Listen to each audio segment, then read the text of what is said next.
এক মিনিটের একটা ছোট্ট ভিডিও দেখে আমরা অনেকেই ভেবে নেই যে চুলা বানানো মনে হয় অনেক সহজ, আসলে কি তাই? আসসালামু আলাইকুম, সবাই কেমন আছেন? সকাল সকাল কোদাল আর বালতি নিয়ে চলে এসেছি মাটি কাটতে। এই দেখেন, একটা চুলা বানাতে গিয়ে আমার কিন্তু 4 থেকে 5 বালতি মাটি আনতে হয়েছে। চুলা বানানোর ক্ষেত্রে সবচেয়ে আঠালে মাটি হলে বেশি ভালো হয়, সেজন্য আমি ঘেরে নেমে এই যে কোদাল দিয়ে মাটি কেটে নিয়ে যাচ্ছি। আপনারা অনেকেই বলেন, আপু তুমি এত এত সুন্দর সুন্দর চুলা কিভাবে বানাও? আসলে যে কোনো কাজ জেনে রাখলে কিন্তু কাজে আসে। আমি কিন্তু ছোটবেলা থেকে শহরের থেকে বড় হয়েছি, তবুও কেন যেন আমার গ্রামের কাজের প্রতি অনেক আগ্রহ।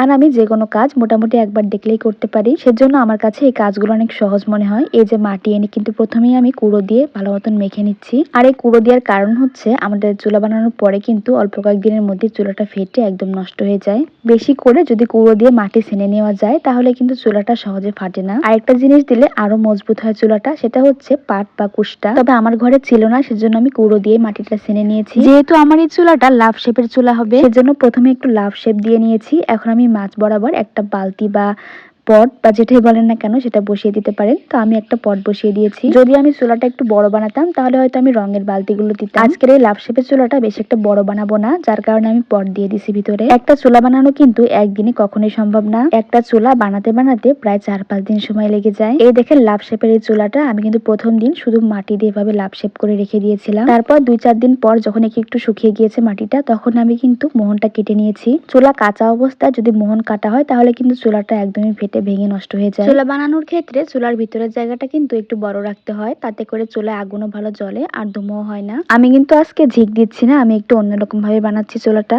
ঝিকের জায়গায় আমি গোল করে মাটি দিয়ে দিচ্ছি। পরে যখন একটু শুকিয়ে যাবে ঠিক তখন আমি ঝিকগুলো কেটে নিব। যে কোনো কাজ কিন্তু একবার দেখলেই চেষ্টা করলে পারা যায়, যদি আপনার চেষ্টা না থাকে তাহলে কিন্তু কোনো কাজই আপনি পারবেন না। আমার কুড়ে ঘরে বর্তমানে 4 থেকে 5টা চুলা আছে মাটির, যেগুলো আমি আর মা মিলে অনেক শখ করে বানিয়েছি। এই চুলার ভিডিওটা আমি একটু দেরি করে দিয়েছি, তার কারণ হচ্ছে আমি ভেবেছি এই চুলাটা একদম শুকিয়ে সাদা হয়ে যাবে, তারপরে আপনাদের সাথে শেয়ার করব।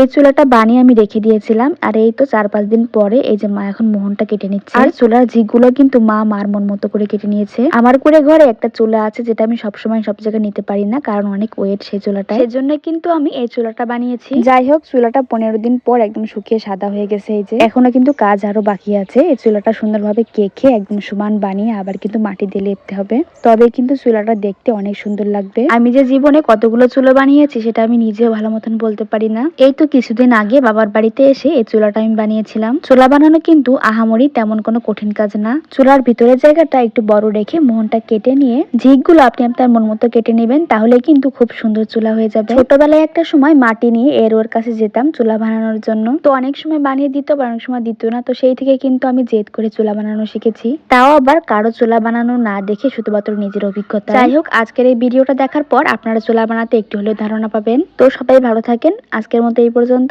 আল্লাহ হাফেজ।